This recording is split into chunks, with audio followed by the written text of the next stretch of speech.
So I'm from Courage Philippines po. Ito lang brief details on what Courage is. So Courage is the Catholic apostolate for persons with same-sex attraction and gender identity concerns. So the church cares for the spiritual growth and holiness of also persons with same-sex attraction and gender identity concerns like me. No? So meron pong yung concrete expression of the deep love of the church for persons like me can be found in the Courage Apostolate. So, tinatag po ng Courage noong 1980 po sa New York City. So, we're an international community. Sa Philippines, we started in 1995 pa po. So, last year, we had our 30th anniversary.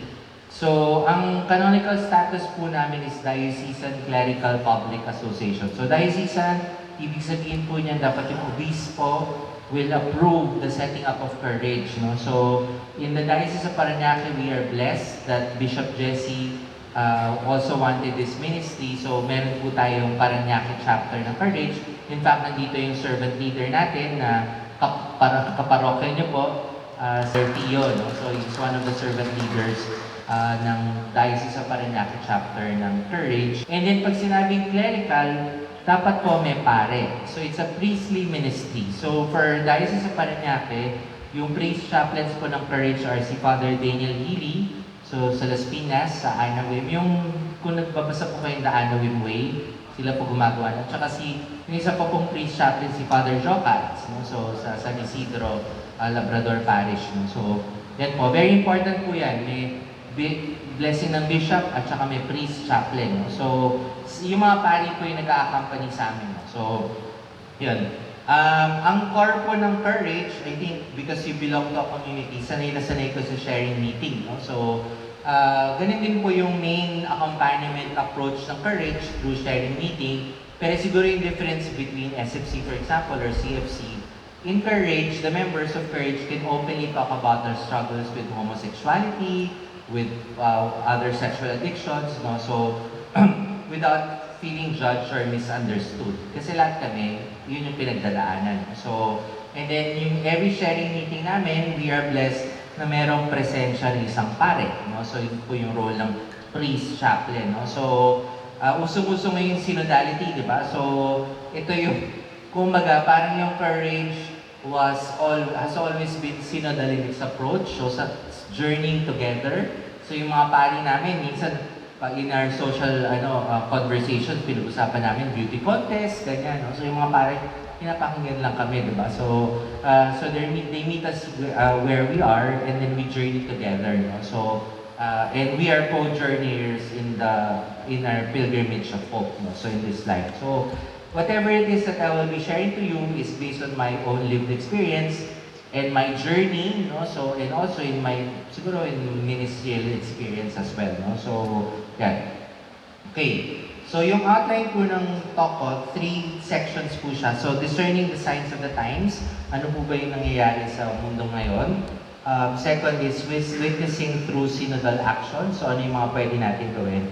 And then, even specifically, how do we evangelize? No? So, ano yung approach that we will be taking? No? So, yan. So, yung first po, discerning the signs of the times. No? So ito po yung, siguro yung sign 1, whenever we talk about LGBT matters, ito yung usually yung unang dumadating sa atin, yung gender ideology. So, ano nga po ba yung gender ideology? So, this is a teaching night rin naman. No? So, basically, yung gender ideology proposes a different understanding of the human person. Sino ba ang tao? No? So, para po siyang rainbow. No? So, yung sign ng rainbow, can mean na ito yung icon ng LGBT movement. No? So it's one object which has one meaning. But we also know as Catholics, as Christians, yung rainbow was also the promised, the covenantal symbol of God. No? So after saving every male and female of every species sa ark ng family ni Noah. No? So same icon but 2 different meanings. No? So ganun din po yung pinopropose ng gender ideology. Nagpo-propose sila kung sino ang tao. No? So basically whether the LGBT's perspective or yung Christian perspective, pareho nilang sinasagot or ina-attempt na sagutin kung sino ang tao. So, yan. So first, dun sa LGBT, para lang, this is like a brief overview of the parang most latest model. So, according to gender ideology, ang tao daw, merong 5 characteristics that are distinct but also related. No? So, for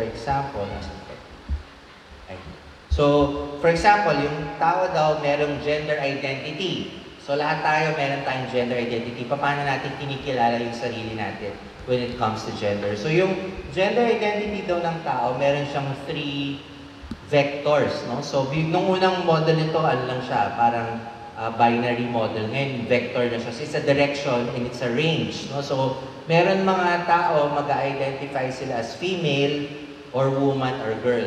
Parang siguro range, 0 to 5. No? So, and then one vector, they identify themselves as male, man, or boy. And then there's a third gender identity which is other gender. So itong gender identity na yon is still different from gender expression. No? So yung gender identity is more internal, yung gender expression is more external. Diba? Paano ko ipapakita yung sarili ko? So either I present myself as feminine, I present myself as masculine, or I present myself as other. And then, dun muna tayo sa third and fourth. So yung gender identity, gender expression, it's more like paano ko kinikilala sarili ko, paano ko ini-express yung sarili ko sa others.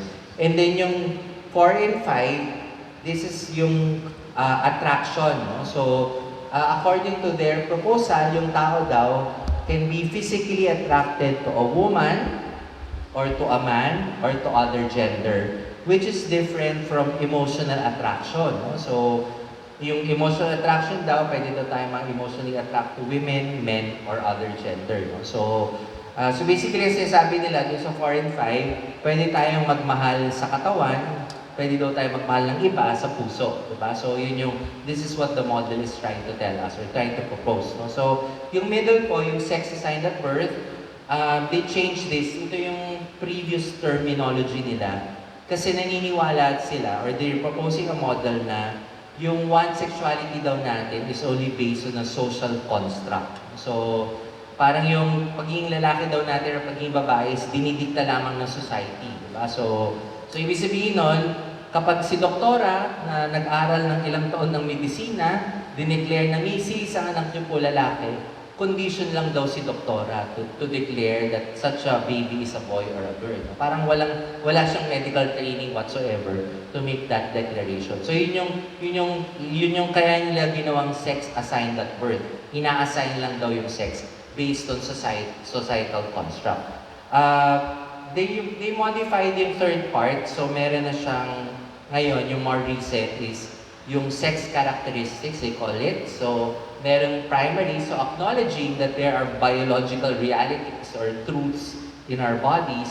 And then, meron yung tinatawag na secondary or yung discovered at puberty. So, for example, ako, halimbawa, parang ano lang, no? So I can identify myself as male, pero I present myself as effeminate, di ba? So, and then I could be physically attracted or emotionally attracted to other men. No? So, yung combination na yan or permutation na yon is one gender expression or gender identity. No? So, kaya napakarami ng gender identity. No? So, yan. So, ito po yung picture nila sa tao, kung sino yung tao. No? So, yan. So,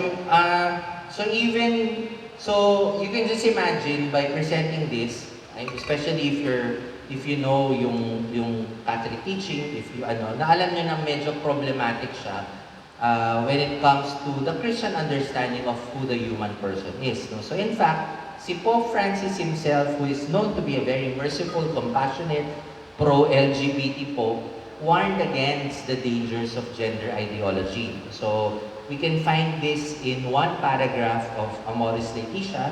So sabi niya, number 56. So if you have a chance to read this document, you can read this from paragraph 56. Sabi niya, yet another challenge is posed by the various forms of an ideology of gender that denies the difference and reciprocity in nature of a man and a woman and envisages a society without sexual differences, thereby eliminating the anthropological basis of the family. So sinasabi niya, yung gender ideology, sinisira yung pamilya, yung konsepto ng pamilya. No? So, eliminating the anthropological basis of the family. This ideology leads to educational programs and legislative enactments that promote a personal identity and emotional intimacy radically separated from the biological difference between male and female. So meron siyang educational agenda, meron siyang legislative enactments, no? So yung mga SOGI bill, etc. No? So sadly, yung mga high-profile champions nito are Catholic schools themselves, or some Catholic schools themselves, no? Yung mga supposedly Catholic universities. No? So consequently, human identity becomes the choice of an individual, one which can also change over time. It is a source of concern that some ideologies of this sort, which seek to respond to what are at times understandable aspirations, manage to assert themselves as absolute and unquestionable, even dictating how children should be raised. Diba? So, yun yung nature ng ideology, parang pinipilit siya. Diba? So, parang wini-weaponize yung words and even yung approach nila. So, yun yung first part. Second part, it needs to be emphasized that biological sex and the socio-cultural role of sex, which is gender, can be distinguished but not separated. On the other hand, the technological revolution in the field of human procreation has introduced the ability to manipulate the reproductive act, making it independent of the sexual relationship between a man and a woman. So, according to Pope Francis, this is a manifestation of the prevailing contraceptive mentality. So, that is prevalent in society. Diba? So, kasi yung contraceptive mentality, hiniwalay na natin yung sexual act from procreation. Diba? So, iba siya. Diba? So, iba yung sexual act, iba yung procreation. Diba? So, ganun. So, it gave rise, yung contraceptive mentality niya gave rise to this ideology. No? So, in this way, human life and parenthood have become modular and separate realities subject mainly to the wishes of individuals or couples. No? So, and then he ends his paragraph saying, "Let us not fall into the sin of trying to replace the Creator. We are creatures and not omnipotent. Creation, so how we are born, is prior to us and must be received as a gift. At the same time, we are called to protect our humanity, and this means, in the first place, accepting it and respecting it as it was created." So very strong words from Pope Francis, again, who is known to be very compassionate to LGBT persons. No? So, ang pinapoint out lang niya lang yung thought error. So, mali yung perspective ng tao. No? So, ng gender ideology. So, hindi naman niya ginajudge yung mga tao na nagsusubscribe sa ideology. He was just pointing the error, no? So, in the thought process or in the ideology. So sa Christian understanding, no, so ito yung anchor passage ng Christian anthropology, no. So nag-aral po ako sa Don Bosco, no. So meron isang subject, isang buong sem yun, 3 hours per week po yun. Tinatalakay lang namin kung sino ang tao, ng Christian anthropology. So ito po yung anchor passages. So we all know this from Genesis 1 verse 27. God created mankind in His own image. In the image of God, He created them. Male and female, He created them. And then may mga pilosopo, di ba? Parang may mga nag-challenge ng teaching ng simbahan na, oo nga, pero Old Testament yung passage na yan di ba? So, Jesus never condemned. Hindi natin mahanap sa gospel na kinondemn or minention ni Jesus Christ yung LGBT or homosexuality. No? So, in a way, partly true, kasi yung teaching ng simbahan is not naman expressed in a negative way, di ba? So, yung teaching ng simbahan is in a positive manner. No? So, when Jesus was challenged by some of the scribes and Pharisees, ito yung naging reply niya. No? So, Jesus said in reply, "Have you not read that from the beginning, the Creator made them male and female?" So, what Jesus Christ did was to affirm the Old Testament teaching. No? So, sa Matthew chapter 19, verse 4. No? So, yun yung basis ng pagkakilala ng simbahan kung sino ang tao. So, for us, yung kung sino ang tao, nireveal ng Diyos mismo, no? Ng Creator mismo kung sino yung tao. So, and Jesus Christ reaffirmed that in the Gospel. No? So, So meron pong four elements yung Christian anthropology. So first, every person is made in the image and likeness of God. So yun yung source ng dignity ng bawat tao. Pangalawa po, may dalawang modalities yung tao, no? So maleness and femaleness. And then also, meron tayong duality, no? Sa bawat tao, merong katawan at kaluluwa, no? So, yung tao na katawan lang, di ba, cadaver ang tawag doon. Yung tao na soul lang, multo ang tawag doon, di ba? So, ang parang tao, para maging tao, dapat both body and soul. And then also, part of the gospel story in our Christian faith tells us na merong story of sin and redemption. So, nauna yung grasya, no? So, create si Adam and Eve in Eden, maayos lahat, orderly, and then they chose to disobey God and chose not to trust God.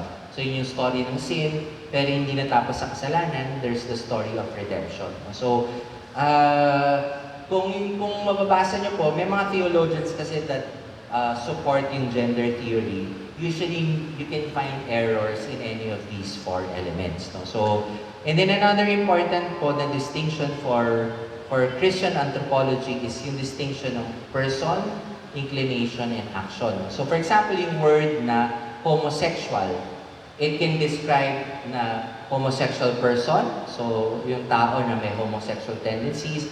It can also describe inclination, so homosexual inclination. It can also describe homosexual action. So sa pananaw sa simbahan, iba-iba yung tatlong yun. Diba? So iba yung homosexual person sa homosexual inclination, sa homosexual action. So yung person, again, made in the image and likeness of God. So every person has dignity, no? Including homosexual persons. Yung homosexual inclination, lahat po tayo may tendencies of attraction or feeling, both positive and negative. No? So, it just so happens that for some group of people, yung negative inclination nila is towards yung sexual attraction, parang ganyan, or yung gender identity. And then yung action, ito yung choice of behavior. No? So, yung teaching po na simbahan based on, yung judgment is always on the action. No? So, pag sinabing homosexual acts are sin, they refer to the third part, yung action. No? So, but it never refers to the person. So, yes, the person does the action, pero the judgment is made on the action itself. No? So, yan. So, yun din po yung sinasabi ng as early as 1986, naglabas na po yung Congregation for the Doctrine of the Faith ng letter to the bishops on the pastoral care of homosexual persons. Doon pa lang sinasabi nila na the human person made in the image and likeness of God can hardly be adequately described by a reductionist reference to his or her sexual orientation. Today, the Church provides a badly needed context for the care of the human person when she refuses to consider the person heterosexual or homosexual and insists that every person is a fundamental identity, the creature of God, and by grace is child and heir to eternal life. So, sa pananaw ng simbahan, walang bakla or tomboy, walang gay or straight, no? So, lahat tayo anak ng Diyos, no? So, sana tayo na active sa community, in Catholic communities, we will refrain, di ba? Parang, ay, naku, yung anak ni ganyan, bakla, or yung anak ni ganito, tomboy. So, lahat tayo anak ng Diyos, no? So, at least, this is the first, kumbaga yun yung beginning point of our accompaniment, no? So, yung to look at others as brothers and sisters, including our LGBT brothers and sisters. No? So, yan. Siguro to illustrate lang po yung model in a graphical way. No? So, ito po yung Christian understanding of the human person. There's always the primacy of the person. So, yung tao is always bigger, no? So, than one's inclination or action. No? So, yun yung point. No? So, yung person. Ang sinasabi naman ng gender theory is the reverse, no? So, para sa gender theory, ang pagbasa nila sa tao is mas mahalaga yung sexual attraction or gender identity kasi sa pagkatao ng tao. For example, ako, di ba? I can speak in public. No? Kasi I can speak in public kasi bakla ako, di ba? Ang bakla ako, may sa performances, no? So performing arts. No? So everything about me is reduced by my sexual attraction. No? Yung pagkatao ko, yung pagka-Edwin ko is based on my sexual attraction or gender identity. No? So it's a distorted view of the human person. At least that's how we church people understand it to be. No? So kaya Pope Francis rightfully calls the thought error behind it. So yeah. May questions po ba? Klaro? Okay. Sige. Siguro what complicates things, no? So ito yung from the perspective of who the human person is. Siguro what complicates things right now for today's youth is habang tinifigure out nila yung identity nila, so lahat naman tayo dumaan sa pagiging teenager, no? So it is the nature of parang yung teen years of every human person para hanapin yung sarili nila, diba? So yun yung, I mean, lahat tayo pinagdaanan yun, diba? So we will experiment, we will try to parang, ano yun, parang figure out kung sino tayo, independent from our parents, no? So we assert our individuality. That's the nature of young people, I mean, especially teenagers, no? So, pero siguro ang nagpapakomplicate ngayon sa mga bata ngayon, as they go through that confusing moment of identity, there is this gender ideology, no? So na parang siguro o nararamdaman mong attracted ka to the same sex, embrace mo na yung pagiging gay mo, di ba? Whereas it could just be a normal part of the search of one's identity, di ba? So, and then on top of that, there is also that prevailing pornographic culture, no? So, na karamihan, no? So, once na nakakita ng pornographic material, it has a capacity kung mga parang to alter, di ba, yung development of sexual attraction, for example, or emotional attraction. No? So sabay-sabay po siyang, siguro ito yung nagpapakomplicate ng mga bagay ngayon. No? So during this time. No? So as young people go through that identity journey. No? So, and as a result, no, so because of this deadly combination, so we have a health risk. No? So in fact, sa mga Catholic doctors are saying na this is really a pandemic, no? So ito yung latest quarter 1 data ng HIV update. So yung average number of cases na diagnose, no? So kumbaga nagpa-test at nalaman na HIV positive, 51 cases per day, no? Sa araw-araw po may 51 na nada-diagnose na HIV positive, no? So and kung titingnan niyo po yung 90%, so 91% of cases are made through sexual contact, and out of that 91%, 74% is between males who have sex with males. No? So, yan. So basically, 3/4 of HIV, 3/4 of 51 males who have sex with males, and then another 14% is yung mga bisexual sex. So males who have sex with both male and female. No? So yung kumbaga, yung G, so gay, doon sa LGBT, plus yung B, yung LGB, yung bisexual. So nandiyan siya, no? So 86% out of the 51 are GB, no? So from the LGBT, no? So yun yung consequence, di ba? So of all these parang yung identity, gender ideology, at saka yung pornography. So yeah. Okay? So yun yung sign 1, di ba? So pupunta naman dun sa second sign, no? So listening to stories. So ito naman, siguro isa-summarize ko lang yung mga lumalabas sa sharing meetings namin sa Courage, no? So kasi yung thought error is one, another is ano nga ba yung ano ba yung pinagdadaanan na experience ng mga LGBT brothers and sisters, no? So ito po usually yung mga common stories na naririnig namin sa sharing meetings. So first, marami po members ng Courage may parent issue, no? So either yung tatay parang sumakabiling bahay, di ba? Or absentee father or not a present father, or yung mother domineering, no? Or maybe absent, or wala lang, siguro nagko-conflict lang yung life nila, no? So yan, no? So parang yan po yung parent issue. And sometimes hindi siya necessarily masama yung ginawa, kagaya naman iwan. Minsan kahit present yung parent, yung mga little actions na ginagawa ng parent nakaka-affect sa tao, sa bata. I remember na nagbigay ako ng talk I think sa Zambales ata. may isang pastoral worker, nagsabi sa akin, Brother Edwin, hindi ko maintindihan bakit naging gay yung anak ko.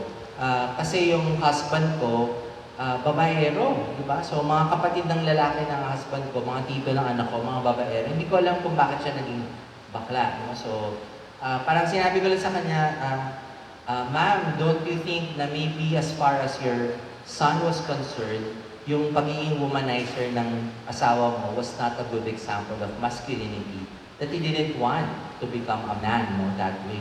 So, yan. Or sometimes even yung isang courage brother namin, yung nanay niya, parang alam mo yun, yung nagre-reklamo lang about her husband to him. So, alam mo yun, parang ay naku, yung tatay yung mali ang diskarte, ganyan. Tatay mo, dapat hindi niya ginawa to. So, nagre-reklamo lang yung nanay dun sa anak. So, itong si Courage Brother grew up hating his father. Siyempre, kakampi siya sa nanay niya na nagreklamo sa kanya.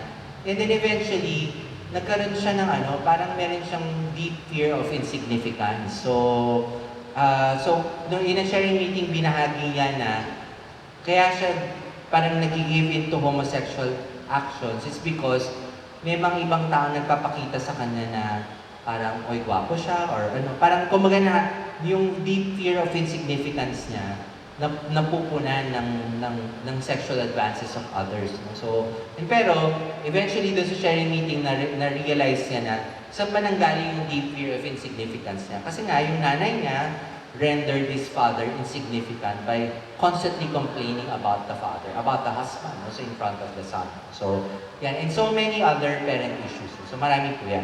Second, lack of affirmation. No? So, yung hindi na-affirm yung anak. No? So, we have a courage brother, yung tatay niya OFW. Siya yung panganay na lalaki, tapos may kapatid siyang dalawang babae. And then, whenever uuwi yung tatay niya dito, siyempre sabik ng, tay, ganyan, gusto niya mag-bonding sa tatay niya, son to father. But the first thing that the father will always ask him, pag sundo pa lang sa airport, anak, mataas bang grade mo? Diba? So, ganun. So, sa kanya, parang ang dating sa kanya nun is, for me to experience the love of a father, I have to do something. So, I had to have high grades. No? So, when he grew up, yun yung naging pattern ng kanyang homosexual attraction. Whenever he craves for masculine affection, usually magbabayad siya. No? So, feeling niya, para ma-feel yung need niya for love, he needed to do something. No? So, yeah, so yun. Because of yung lack of affirmation na experience from his own parent. So, wala namang masama doon sa ginawa ng tatay niya, di ba? Siyempre, nagsakripisyo sa ibang bansa. Siguro naman gusto niya marinig ng consuelo news, di ba? From her son. Pero iba yung dating doon sa anak. Yun, lack of role models. So, either the father or the mother is not a positive male or female role model. No? So, while the child was growing up, for whatever reasons. So, iba't ibang ano yan. No? So, siguro we have a case of Courage sister. I think parokya niya rin ata. No? So, siya naman, yung tatay niya was a lasinggero. No? So, and then whenever maglalasing yung tatay niya, pag uwi ng tatay niya, usually nagiging violent siya dun sa mother niya. So this sister was very close to her mother. She's the youngest of 3 sisters.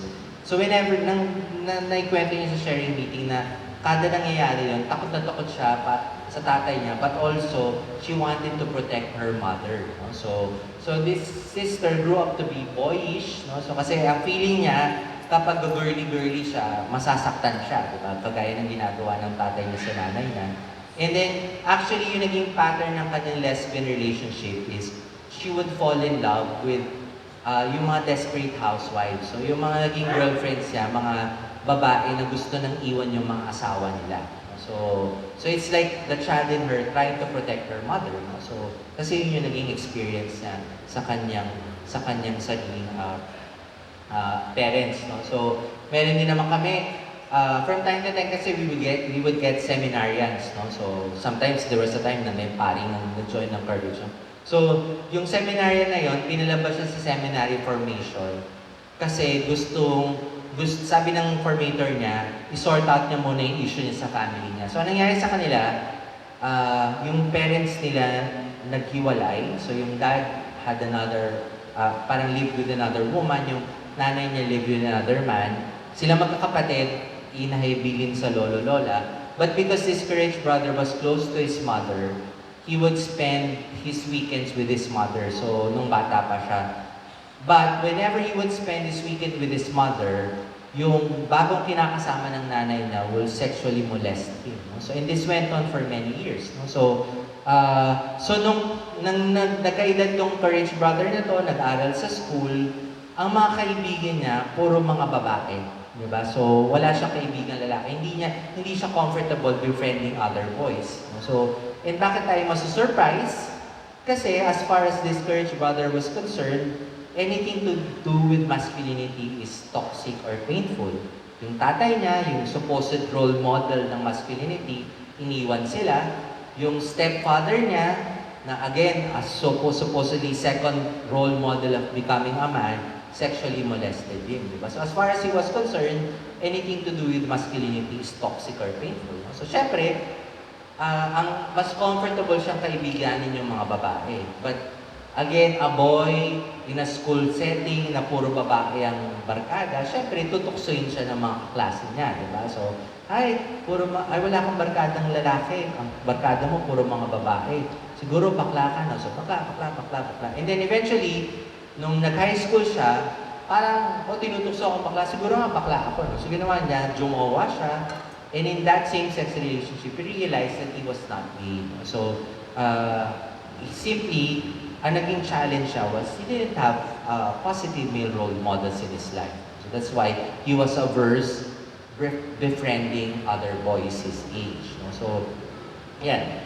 A fourth common example is gender insecurity. No? So, I think nung naging presidente na ng Courage, parang natutunan ko to sa Courage International, nag-hold kami ng basketball clinic. No? So, may kaibigan akong basketball coach, or tinuruan na kami mag-dribble, mag-shoot. No? So, pagkatapos ng basketball clinic na yon, kumain kami, gusto na mag-sharing ng mga members ng Courage, especially yung mga brothers. No? So, kasi the very act of playing basketball brought us to the point when we were young, when we were rejected. No? So, hindi kami pinasali sa basketball kasi lalamya-lamya kami. Hindi kami pinili kasi baka matalo tayo kung pipilian natin si Edwin, nalalamyalam yan. So yun. So it's a gender insecurity born type of parang siguro, yun, parang because na-insecure dun sa masculinity or sa femininity for the sisters of courage, for the courage sisters. Ang nangyayari dyan, they tend to detach themselves from other boys or other girls our age, and then we start to isolate ourselves, and then we tend to gravitate towards other boys or other girls na isolated from the others, and then we form a bond and an identity different from the hurtful others. No? So kung meron lang kayo na company, tandaan nyo na you will have to overcome a lot of things. No? So, karamihan, for example, yung may mga gender insecurity, they have been conditioned to set up mga defensive wall. No? So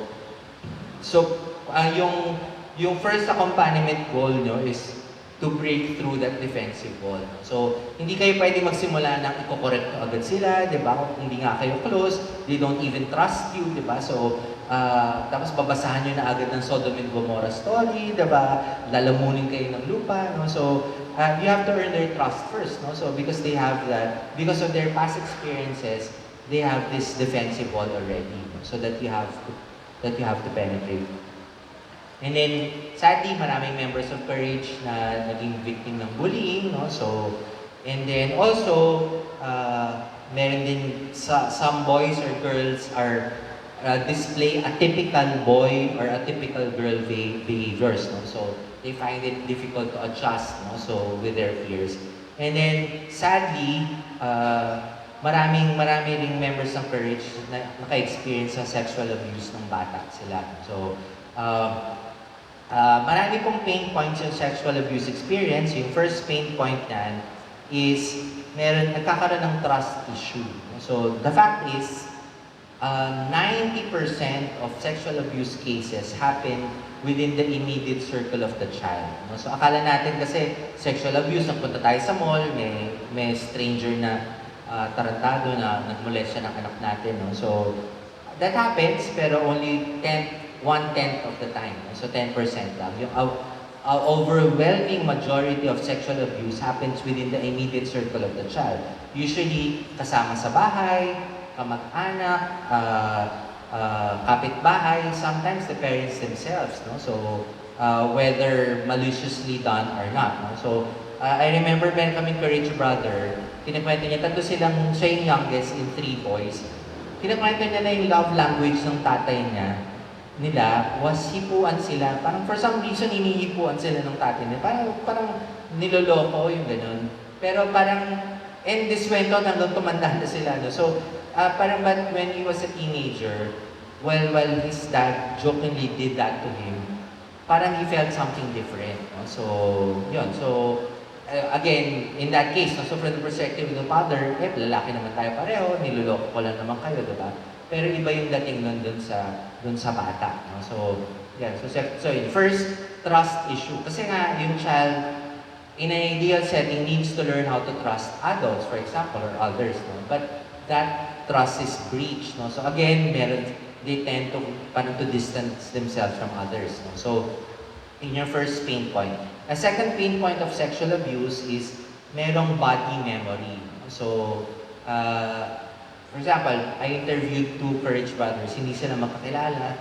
And usually when I interview, the first question I would ask is, how did you discover that you were gay? So when did you find out? So both of them said na they discovered that they were gay when their uncle molested them. So, and pareho sila sinabi nila na whenever they have an urge to commit a homosexual act, they remember their uncle sexually molested. So hinahanap-hanap ng katawan. So yung bata, instinctively alam naman niya na what's being done to him or her is wrong. Pero simultaneously the child experiences physical stimulation. So nalilito yung bata, ano ba ito, tama ba ito or mali? How come this feels pleasurable physically? So yun yung second pain point, may body memory. Yung third pain point po, may shame. No? So ang impact dun sa sexual abuse victim is they blame themselves. No? So we have a Courage sister, nung sinishare niya yun, talagang umiiyak siya in a sharing meeting. Sinabi niya yun na parang ang words na I think, close to the sharing meeting, may nag-attempt atang manyansing sa kanya in a public transport system. And na-trigger siya, naalala niya yung nung bata siya na there were 3 times na parang, siguro yun, sinansingan din siya ng iba. No? So nung umiiyak siya, na-trigger siya because of that action, ang mga words na lumalabas sa kanya is, ano bang mali sa akin? Bakit ako nalang lagi ang napagsasamantalahan? So yun. So yun yung sinasabi nating shame. No? So they blame themselves even if it's the wrongdoing of others. No? So ang mahirap sa shame, yun na nga, sometimes it prevents people from seeking help. No? So yan. So ito po yung mga typical na pinag-uusapan namin sa sharing meeting. Diba? So yan. No? So yun yung so as you can understand, no? So if we try to be patient, no? So and listen to their stories, gain their trust, and really understand where they're coming from, we will be able to discover much more and much deeper than what we initially see. So, sadly, sign 3, ang typical reaction ng simbahan pag pinag-uusapan natin yung LGBT matters, itong mga to. So, gender ideology, parang ako, di ba, nagsimula ako sa gender ideology, false identity, mind and body divergence. So, it's a thought error. Sure, wala namang problema doon. And I think we need to talk about yung errors of gender ideology. Another typical approach of mga taong simbahan yun. We look at it from a catechetical perspective. It's objectively disordered. It's a form of lustfulness. It's intrinsically evil, homosexual action. And then we love reading and quoting from the Bible. No? So, especially in Sodom and Gomorrah, letters of St. Paul to the Romans. No? So, no homosexual or sodomites will go to heaven, etc., etc. No? So, we love doing that. No? So, in our, whenever there's an LGBT issue, lagi natin, ito yung mga usual reaction natin. But what we need, no? So what is more needed out of church people is to to take time out to listen and understand what they are going through and to journey with them. No? So, itong mga bagay na to, medyo mabibigat yan, no? na problema. No? So, hindi yan yung tipong kinausap mo lang ng isang beses, ay masosolve lahat. Diba? So, it takes time. No? So, it takes time, patience, perseverance, and a lot of patience in listening, no? To be able to help them journey through through all those painful experiences. No? So, yeah. So we will now go, based on that, so we will now go to yung synodal actions. So, are there any questions on the first three signs? Klaro naman po? Sige. So, first action. So, synodal action is yung identity. Yun na nga po, sinasabi na po natin ito yung very, very beautiful truth and very simple, no? Teaching ng simbahan. Lahat tayo anak ng Diyos, no? So, syempre, we begin with that, no? So, kung merong identity error, we have to present to them a truer sense of identity based on our Catholic teaching, no? And because we are all children of God, ang goal natin lahat is to be conformed to the Son of God Himself, Jesus Christ. No? So bakit po importante to? Kasi being begets doing, identity defines destiny. So I had a very personal experience with this. No? So naging active po ako ng gay lifestyle for 22 years. No? So from 18 years old up to 40. And there was a phase, I think in my 20s, 30s, talagang LGBT advocate po ako. No? So, I was celebrating my gay identity. But at the same time, my Catholic faith was important to me. So, unlike many of my gay friends, nagsisimba pa rin ako every Sunday, may mga devotions, pinapractice ko pa rin sila, even if I was pursuing the gay lifestyle. No? So, and to the best of my abilities, kasi nga, importante sa akin ang Catholic faith, for many times, dun sa becoming active in the gay lifestyle, there were many moments I was trying to live a life faithful to the teachings of the church. Meaning, I try not to commit homosexual act. No? So, but whenever I would do that, because I identified myself as gay, feeling ko, kung naging faithful ako sa teaching ng simbahan, dinideprive ko ang sarili ko kung sino ako. So, I remember among my gay friends, so syempre pag may magde-date, di ba, magde-date, tapos magkukwentuhan kami about their dates, mga same-sex dates. No? So, usually, kapag may nakapag-date, after nila magkwento anong nangyari sa date, tinatanong namin, nag-sex na ba kayo? Diba? So, may magkakwento pa rin sila, diba? So, but from time to time, meron kaming mga barkada na magsasabi na, ay, hindi pa kami nag-sex. No? So, lahat kami, ba't hindi pa kami nag-sex? Diba? Kaya ka nga homosexual, diba? So, the sexual action, affirms, di ba, your identity as a gay person, no? So, kung hindi mo gagawin yun, di ba parang hindi ka naging totoong bakla, di ba? So, parang gano'n. So, yun, kasi nga, identity defines destiny, no? So, yun yung naging struggle ko, di ba? So, kaya, hirap na hirap akong i-align yung life choices ko with the teachings of the church when I identified myself as gay. So, kasi nga, feeling ko dinideprive ko sarili ko. So, dumating na lang yung point na, to hell with the teaching, di ba? So, bahala na, di ba? So, but thankfully for me, I think in my late 30s, parang in a one-on-one spiritual direction to a priest, nabanggit ko sa kanya na yung problem ko is that I was gay. So sabi ko, Father, my problem is that I'm a homosexual. So, ang naging reaction sa akin ng pare was, Edwin, you're not a homosexual, you're a son of God. So, late 30s na to So, parang nung after that spiritual direction, it happening within a retreat. No? So, after that, pinagnilayan ko yung, sino ba ako as a son of God? No? So parang na-realize ko na a son of God seeks to be faithful to the teachings of the church, a son of God seeks to grow in virtue, a son of God seeks to grow in holiness. No? So even if I'm gay or even if I have same-sex attraction, but if my true identity is that of a son of God, therefore, if I choose not to commit homosexual act, hindi ko dinideprive yung sarili ko. Diba? So, in fact, I am fulfilling my destiny. Diba? So, parang ganun, yung different sense of identity, I don't know, at least based on my own personal experience, open up possibilities for me. So that were not possible before. when I used to identify myself as gay. So, nung nag-talk din ako sa Bicol, I think ano yun parang I think SFC Icon ata yun or regional conference. May lumapit sa akin, sabi niya, Brother Edwin, ano ba problema na bakla ako? Dahil bakla ako, naalagaan ko yung parents ko, dahil bakla ako, natutulungan ko mga kapatid ko. Diba? So he was working on the assumption na because he was gay, single income, wala siyang family, so meron siyang extra income to help the parents and also the siblings. No? So, ang sabi ko lang sa kanya, brother, tinutulungan mo yung parents mo at mga kapatid mo kasi you're a good person. It has nothing to do with you being gay. Kasi may mga gays naman na hindi tumutulong sa parents kahit marami silang kita or sa kapatid.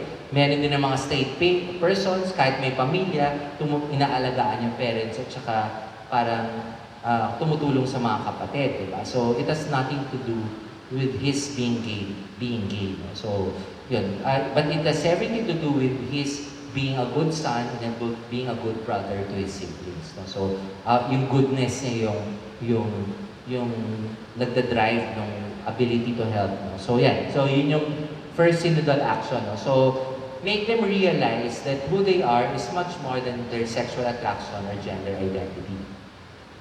Second synodal approach, no? So, second synodal action is yung heart approach. No? So, again, babalikan natin yung slide. No? So, ito yung mga pinagdadaanan ng mga LGBT persons, ito yung typical reaction ng simbahan.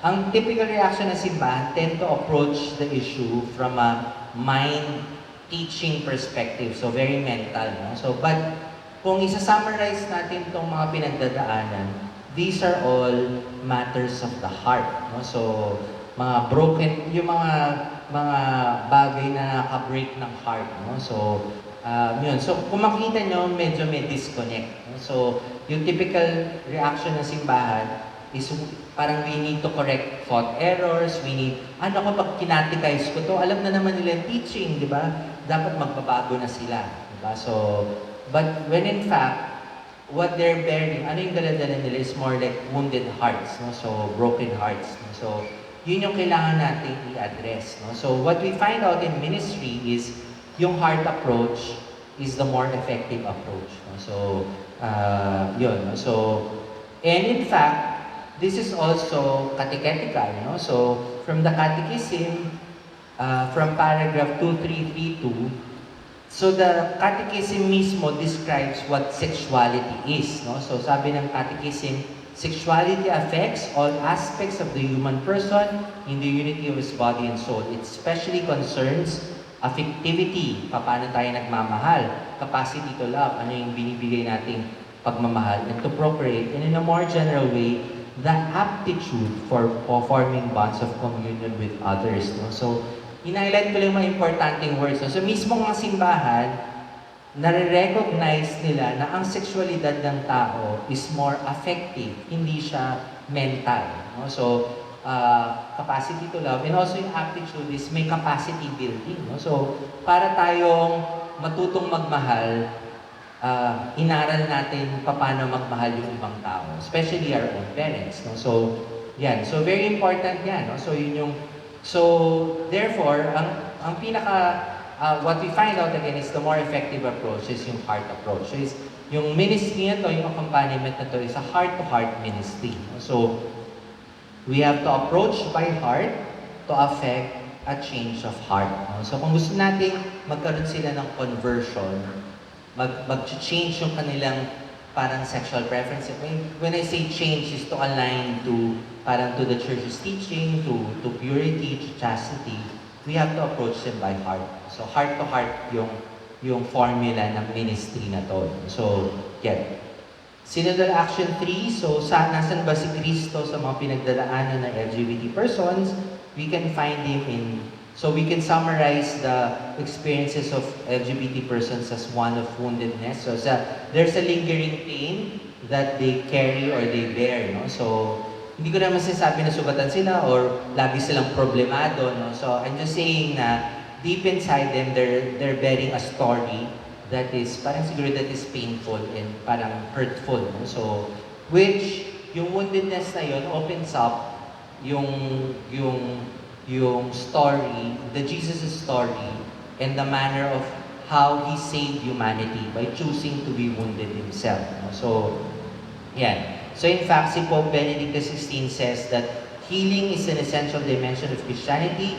It expresses the entire content of our redemption. No? So if you want to accompany them, it's basically an accompaniment of, we journey with them on a healing journey. So we accompany them in their respective healing journey. So, yan. So, si Christ was, the wounded Christ was presented by Pilate, no? So, and nung sinabi ni Pilate sa crowd, si Ecce Homo. No? So, we can look at our brothers and sisters in the LGBT community as the wounded Christ. No? So, and therefore, parang we can present to them as Christ as their Savior, who is united with all their woundedness and pains. No? So, yan. So, interesting enough, nung pinresent ni Pilate yung si wounded Christ sa crowd, imbis na maawa yung crowd, ang naging reaction ng mga tao is more judgment. No? So, crucify him, crucify him. And then, pagkatapos ng judgment, they insisted on the law. Diba? So, again, parang it's reflective of the typical church reaction. No? Whenever there's an issue of LGBT matters, sabi na, ay nako, mali yan, hindi yan yung intention ng Diyos. And then, ito kasi yung Ten Commandments, ito kasi yung Biblia. No? So, parang din reaction natin, imbes na kaawaan natin sila, di ba? And to help tend to their wounds. No? So, very interesting parallel. So, yan. Also, yung woundedness si Christ, no? So patay na siya, pinierce pa inside niya, he was already wounded, lalo pa siyang winund, no? But we all know that this woundedness, from his woundedness, blood and water came out, which represents the sacraments, no? So yung sacrament of the Eucharist, and also baptism, and also yung sacrament of confession, no? So alam natin na yung blood and water is also the story of divine mercy, no? So yan, no? So iba't ibang translation, may iba yung action done to them or even yung insults that they receive. No? So, and then finally, yung gospel during Divine Mercy Sunday, di ba? So yung resurrected Christ, yung wounds ni Christ that He shares with the woundedness of LGBT persons can be the point of deepening our faith. No? So just like the experience of Thomas. No? So, put your finger here and see my hands, reach out your hand and put it in my side. Do not doubt but believe. No? So, we are also being challenged to be like Thomas. No? So, to reach out and to put our hands to the wounds of our brothers and sisters. No? So, as a way of deepening our faith. And then, nandyan din yung synodal action, so encourage them to be chaste, no? Or to grow in the virtue of chastity. So, kasi lahat tayo anak ng Diyos, so ang goal natin is to be conformed to Christ. No? So, yung conformity na yan, we can find that in the first letter of John, chapter 3, verse 2 to 3. So, beloved, we are God's children now. What we shall be has not yet been revealed. We do know that when it is revealed, we shall be like Him, for we shall see Him as He is. Everyone who has this hope based on Him makes himself pure as God is pure. So, yan. So, chastity, universal call to chastity, lahat po tinatawag na maging chaste, hindi lang po LGBT persons. So, even married couples are called to chastity. No? So, we can find that in paragraph 2348 in the Catechism, and because walang discrimination sa simbahan, so kung lahat tinatawag maging chaste, syempre, 2359, homosexual persons are also called to chastity. So, yun yung conclusion. So, yung chastity, tanda lang, some few points.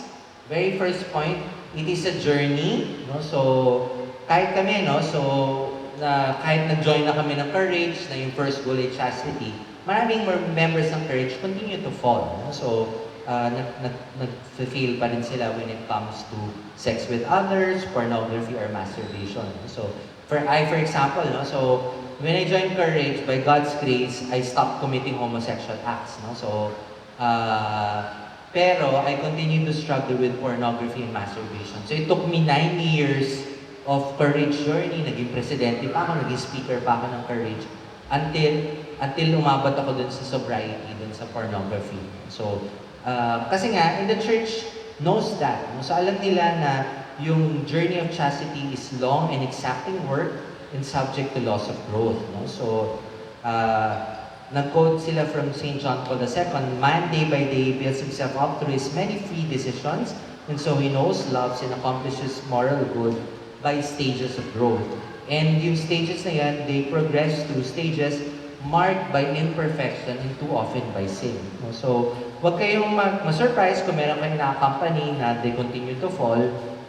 Naiintindihan ng simbahan yan. Diba? So, hindi naman proseso yan or journey yan. So, yun, you just need to be patient. So, and then second, yung chastity blossoms in friendship. So, express notably in friendship with one's neighbor, it leads to spiritual communion. No? So, hindi naman po, porket chaste, kukulong na po yung LGBT brothers and sisters natin. No? So, in fact, the church encourages them to develop yung chaste friendship with others, no? Yung intimate connection with others that is non-sexual. So, yun po, yung marriage, yung chaste friendship is yung base vocation, yun po yung universal vocation, and through that, nagkakaroon po ng particular vocation, whether married life, religious life, or single blessedness. So, many of the members of Courage, ang vocation namin are single blessedness, but meron din naman kaming mga Courage brothers and sisters na nag-religious life, meron din kaming brothers and sisters na nag-marry. No? So, pinukwento ko kay Brother Drew, in my 12 years history sa Courage, meron na ako na-meet ng dalawang Courage brothers na nag-asawa. May mga pamilya, may mga anak na sila. I was telling him na they were also members of SFC. No? So ngayon nasa CFC na sila. So nagko-collaborate na yung communities natin way before the formal collaboration happened in 2017. So, yan. Okay, so yung vocation lang, so one note, so yung marriage vocation, we all know is a call to exclusive form of love. So kung if there are 8 billion people in the world, we will only love one person in the exclusion of the 7.999 billion others. No? So, yun yung call ng married life. Whereas yung call ng religious life or single blessedness is a call to inclusive love. No? So, hindi ako magko-commit to one, but my love can accommodate many. No? So, as friends. No? So, yeah. Okay? And then finally, synodal action. So, kung naiintindihan natin that our LGBT brothers and sisters are hurting deep inside, then ang tamang response ng simbahan is that of a mother and a teacher. Diba? So, di ba tayo, pag nung bata tayo, nasugatan tayo, sino unang tatakbuhan natin? Nanay. So, ganoon din ang simbahan dapat. So, parang we care and we help tend their wounds. No? So, just like a mother would. No? So, yun din po yung sinabi ng CBCP in a 2015 pastoral guidance. Sabi nila, when they, LGBT persons, wish to make an offering to the life of the church according to their talents, abilities, and gifts, the church as mother provides for them. So, yeah. Okay, sending to the world. So just some passages lang on how God sends all of us, no, to our brothers and sisters who are LGBT persons. So, one passage, no, so from Matthew chapter 10, verse 10 to 9, 7 to 8, so nung pinoproclaim na ni Jesus Christ that the kingdom of heaven is at hand, hindi naman niya sinabi, the kingdom of heaven is at hand, lalamunan ng lupa ang lahat ng makasalanan. No? So in fact, ang mission niya to the apostles is to cure the sick. Diba? So to heal their wounds. No? So hindi naman niya sinabi na you judge all the sinners. Diba? So yung kingdom of heaven is a kingdom of mercy and compassion, is a kingdom of healing. Diba? So this is how God sends all of us. No? So to reach out to our brothers and sisters. No? So we accompany them in their healing journey. Another passage, no? So yung parable of the Good Shepherd, diba? So what man among you, sabi ni Jesus Christ, having 100 sheep and losing one of them would not leave the 99 in the desert and go after the lost one until he finds it. And when he does find it, he sets it on his shoulders with great joy. So ito yung challenge sa atin lahat, no? Magkaroon tayo ng preferential option for those in the periphery. So, and then a third passage for our consideration. So, I think ginawa ata tong theme ng diocese, no? So yung Pilgrims of Hope, yung Jubilee of Hope. No? So rejoice in hope, endure in affliction, persevere in prayer. So God is sending us in this mission in this evangelization. And it's encouraging us to deepen in our prayer life and to persevere, no? So in our accompaniment. And then also, in John 13 verse 35, no? So this is how all will know that you are my disciples if you have love for one another. So we have to be affectionate in our approach. Si Pope Francis always describes, no? So lagi pag pinag-usapan niya LGBT ministry, lagi niyang minimension yung style of Christ. Ano ba yung, paano ba mag-approach si Kristo sa mga makasalanan? Diba? So, yung approach ni Christ has a lot of compassion. He draws close. So, parang he makes himself close to sinners and mga parang mga tax collectors. And he offers kindness. So, ito yung style ni Christ when reaching out to others. And then, we also have to offer our friendship to them, no? So, and also, kung hindi sila nagkaroon ng positive male or female role models, tayong maging, sana naman, no? So, tayong mga taong simbahan will be the positive male and female role models that they need. So, yan. Okay? So, that ends my presentation. Magpa-plug lang po ako. So, last year was our 30th anniversary. So, we compiled a book entitled Finding the Pearl of Great Hope. So, nandyan po lahat ng mga stories ng members of Courage across the years. No? So, ito po. So, if you want to read, no? So, if you want to understand ano ba yung mga iba't ibang pinagdadaanan ng members of Courage, you can get this book po for only 500 pesos. So, yan. Tapos, ito po yung, so, kay Tio na lang po. So, after ito. Tapos, ito lang po yung aming Facebook page. So, all capital Courage Philippines. Yan po yung banner ng page namin. Meron na rin pong, binanggit ko rin po kay Brother Drew, meron na rin pong, so Courage Philippines is towards LGBT persons. Meron na rin pong Encourage, so Encourage Philippines. Ito naman po yung ministry and spiritual support group for persons whose loved ones are LGBT persons. So usually mga parents, mga kapatid, mga kamag-anak, sometimes spouses, no? So, of LGBT persons. Siyempre, the church recognizes na kahit yung mga sila, naku-confuse din sila, no? So, hindi nila naman gagawin nila, di ba? So, kailangan nila ng support community. So, doon sa Encourage Philippines, ang Facebook page pa nila is Encourage, so E-N-C-O-A. So, ano siya? Title cap. So, yung E lang naka-capital, and then Encourage Philippines, no? So, we were blessed na sa Encourage. Many times, si Bishop Jesse mismo yung nag-act as chaplain. So, napaka-patient ni Bishop Jesse. Napakadami niyang gagawin, pero he spends pang 1 hour or 1.5 hours of his time to just listen to the journeys of mga Encourage members. So, yan po. So, thank you very much.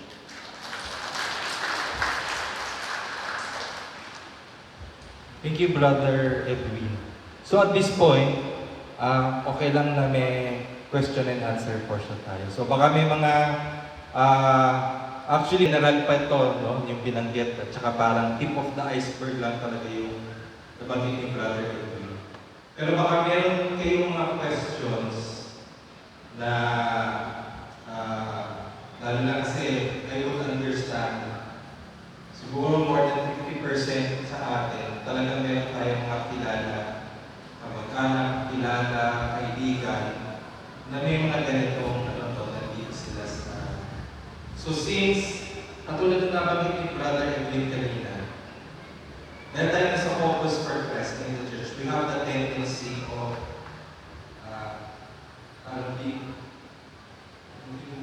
disordered righteousness po, pwede mo tawagin ganun, no? Na parang banggitin nga natin yung sumagawin ko, pero, sige ako, question. Ilang percentage doon sa mga nabanggit kanina na mga reasons behind kung bakit nagkakaroon ng mga ganito, ilang percentage yung, kasi marami, no? Pero ilang percentage talaga huwag ka yung parenting issue? I think, medyo malaki yun. Siguro yun yung, siguro yung top 3. I think you mentioned mga 6. So yung top 3 will be parent issue, sexual abuse, and maybe yung bullying, parang yun. Yung bullying and yung gender insecurity. So yun yung tatlong major ones. Iba-iba kasi per person, may iba isa lang, may iba several, di ba? So, all of the above, but may isa one. So, iba-iba per experience. And usually, for example ako so, nung in-interview ako sa Courage, sinabi rin yan. Sabi ko, "Ay, parang I come from a good Catholic family, parang hindi nag-a-apply sa akin yan." So, or never in my life, growing up, na-threaten yung marriage ng family ko. Basta parang very, very secure yung environment that I was in. No? So, but I think 9 months into Courage, parang doon ako, parang siguro when God saw that I was ready to receive the information, na-discover ko na meron pala akong mother issue. So, and nalaman ko, nagkaroon ako na idea because a Courage brother talked about a mother issue. So, nung sinabi niya yun, sabi niya parang na-share yung sabi ako kasi problema ko na I have a mother issue. Sabi mother issue? Meron palang gano'n. So, tapos yun, na-realize ko lang na for most of my adult life, parang meron akong, parang siguro resentment or naiirita ako sa nanay ko. Parang irrationally so. Of course, I respect her. No? I honor her as a Catholic son. No? So, pero meron pa sa parang she gets to my case. Parang gano'n. So, tapos yun, parang in Courage and in Eucharistic Adoration, parang nangyari was, parang kasi feeling ko yung nanay ko, parang dominating yung gano'n. So, and kaya siya naging gano'n because nung bata siya, iniwan siya ng tatay nila.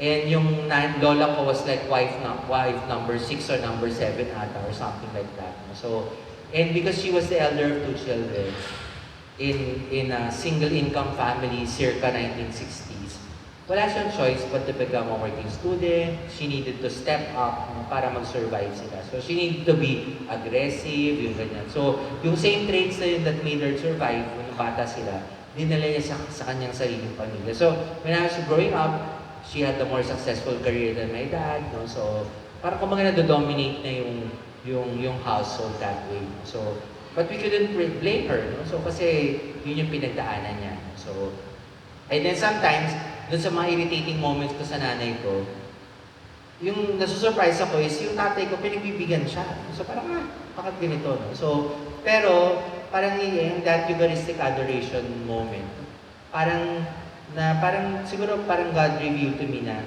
God needed to place yung dad ko in my mom's life, also my older brother and myself in her life, so that she will experience the love of a man that she didn't experience from her own father. So parang ganun, yung as God is healing me, hinihil niya yung family wounds namin, parang naman ganun. So, yun. Anyway. So, basta yan. So, parent issue, medyo malaki yung percent yan, including sexual abuse and also yung gender insecurity and bullying. Thank you, Brother Edwin. So, meron pa? May gusto magtanong? Huwag na kayo mahiya. Any questions?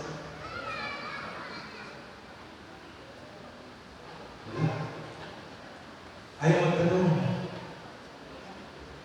Parang meron gusto magtaas.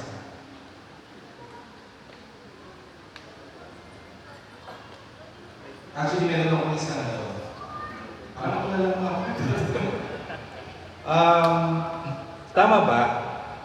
Kasi for quite some time, meron tayong, actually, di ba may kanta pa nga, I was born this way. Di ba familiar kayo doon sa kanta ni Lady Gaga, no? O kaya, na ako'y pinanganak na ganito.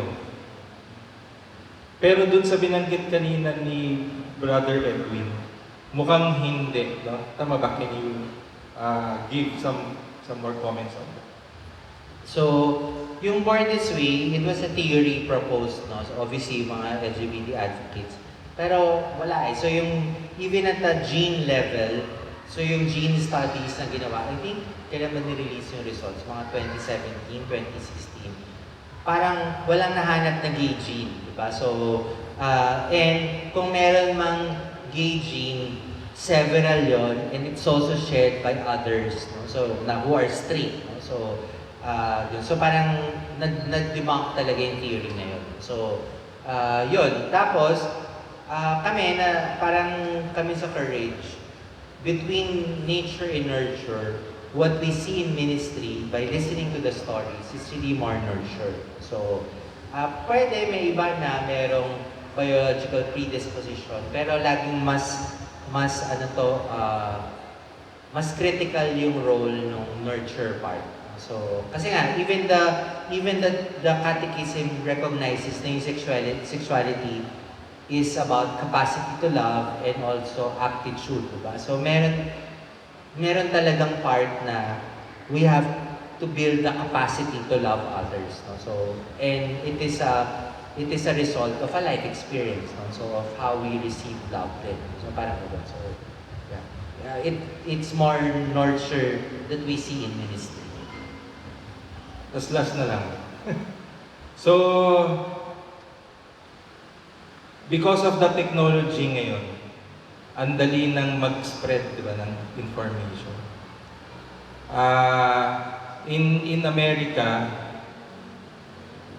may mga LGBTQ that are actually not anymore engaging with humans. Tama, no? But are actually engaging with animals. So, ibig sabihin, not necessarily dahil doon, no? But because mabilis na ang information, mabilis at ang laki ng influence ng social media, ano ang possible na pwedeng maging effect if, for example, meron tayong mga kaibigan or mga kamag-anak, tapos hindi na-address itong experience nila. Yeah, so ay may mga consequences yun for sure, no? So, yung mga sexual perversions, definitely may pinanggagalingan yun. So, either yung addiction or basta parang somehow yung sexual development ng tao na discarril, parang gano'n. So, for whatever reason, no? So, syempre kung hindi na-address yun, may mga consequences yun, di ba? So, yun, HIV is one, or in the case of bestiality, for example, may pwedeng mga pathogens na pang-animals ang nalilipat sa tao, parang gano'n. So, maraming pwedeng mangyari ng consequences. So, yeah. Thank you. Palakpakan naman po natin si Brother Edwin Valdez sa isang napakagandang talk na binigay niya. Eye-opener for all of us. Kasi, again, yun nga parang ang dami pa lang pwedeng panggalingan kung bakit gano'n ng isang kakilala or na-experience o pinagdadaanan ng mga nandito sa LGBTQ na kailangan pala nila ng pagmamahal natin. No? Na hindi pala siya dapat isang tabi, bagkus, hindi naman i-confront, pero bagkus, laging padaanin sa pagmamahal. At para ma-realize nila yung worth nila na sila pa rin at the end of the day ay anak ng Diyos. So, kung merong mga, siguro I would understand iba nahihiya, but tama ba saan sila pwedeng... Pwede po kayo mag-message. Pwede po kayo mag-message yan. So, sa Facebook page. So, isa ako sa mga sumasagot, several. Ay, siguro, mga 3 kami or 4 na may access to. Okay, so yun, Courage Philippines page, you can message them para kung medyo private at gusto confidentiality. You can message them and actually pwedeng may consultation of some sort, no? I-schedule na lang nila. But they are here, their advocacy, their apostolate is here because the church understands the need to accompany, no, para masamahan natin. Kasi yung mga sila ay nagjo-journey. And so, as part of loving others, to journey with them is part of that. Diba sabi, God love with all your heart, mind, soul, and strength, and love your neighbor as yourself. So to journey with them is part of loving them. Kaya importante na kung may pagkakataon tayo makausap sila, makinig. Mas more sa makinig, no? Rather than bigyan kaagad sila ng ng mga PowerPoint, etc., etc. But it's more important is first to listen to them. So again, maraming salamat Brother Edwin Valles and si Brother Tio, no? Siya yung sa Parañaque na chapter din, no? Servant leader ng Courage Philippines sa Parañaque. So, dito lang siya. Pag nag-message kayo dyan at hanapin niyo si Brother Tio, so i-connect nila kayo kay Brother Tio. Ayan. Okay, thank you. Thank you po. Maraming salamat. Again, palakpakan po natin si Brother Edwin. Ako, hindi ko na mapakita eh. But quickly na lang, June 20, marami.